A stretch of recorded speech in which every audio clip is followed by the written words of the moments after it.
And the biggest free agent signing yesterday, Kirk Cousins signing with the Atlanta Falcons, and I hear the biggest deal breaker in this one that led him to go to the Falcons over the Vikings. The Vikings really wanted to keep him there, but the Falcons were willing to give him that 4th year. Minnesota was not. So Kirk Cousins is headed to Atlanta.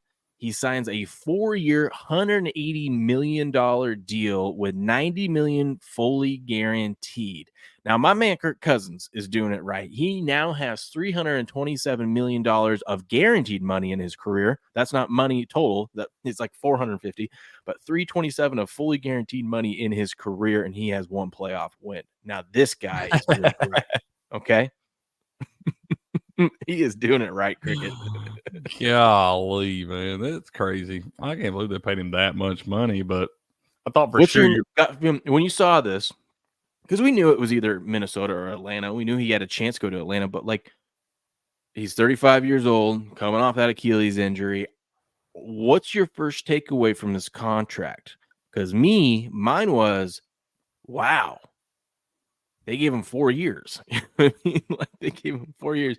Because I personally thought Kirk Cousins would get like a 3-year, $90 million fully guaranteed, right? And that's kind of what he got here because it's 4 years, $90 million. But still, it's like obviously he's probably gonna make upwards of over $100 million with this contract. But I thought it would have been something like the $90 million fully guaranteed over 3 years or something like that. But no, they're gonna go 4 years and $180 million.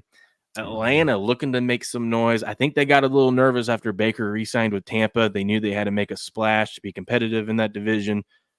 They're afraid of your Bucks, man. What do you think? I love seeing them do stuff like this, man. In the same division and everything. I think they gave that man too much money. I do think they gave him too much money. That extra year, too, there. I thought for sure you were going to start with the biggest news being Sam Darnold. I for sure thought that's where you were going to start. But, yeah, no, I don't know, man. I don't know. We'll see.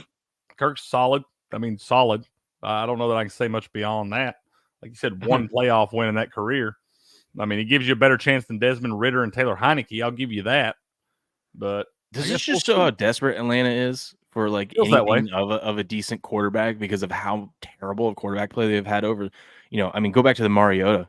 I mean, since they've had Mariota, even Matt Ryan in his last year there wasn't great. Yeah. But look, after Matt Ryan, they have not had one competent quarterback where you could feel, pretty confident.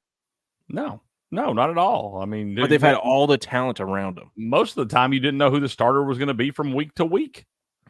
Yeah, and half those guys feels like an Atlanta thing to do here.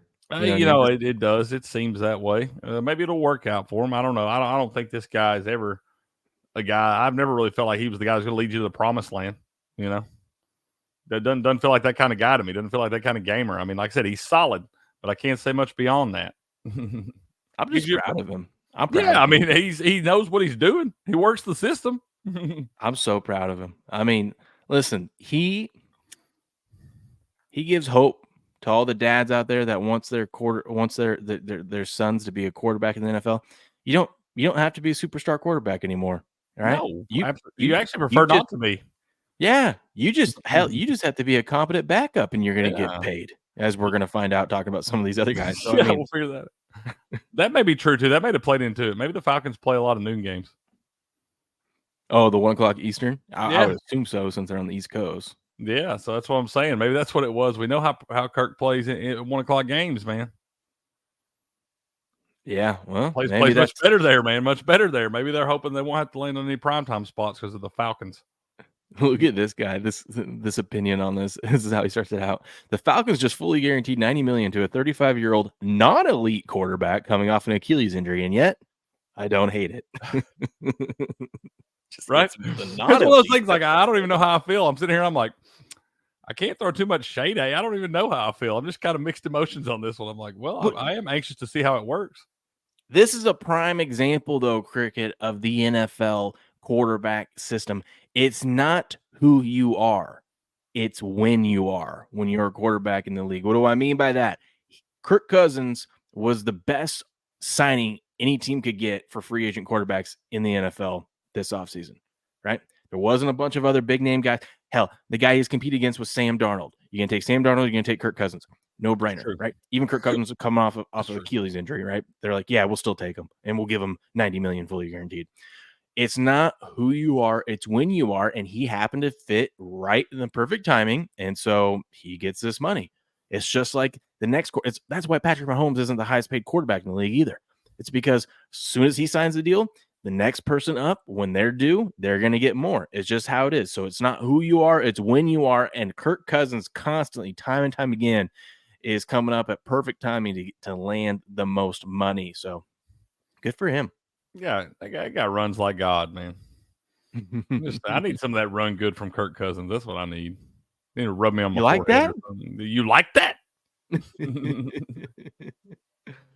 Okay. Now this isn't the basic. So let's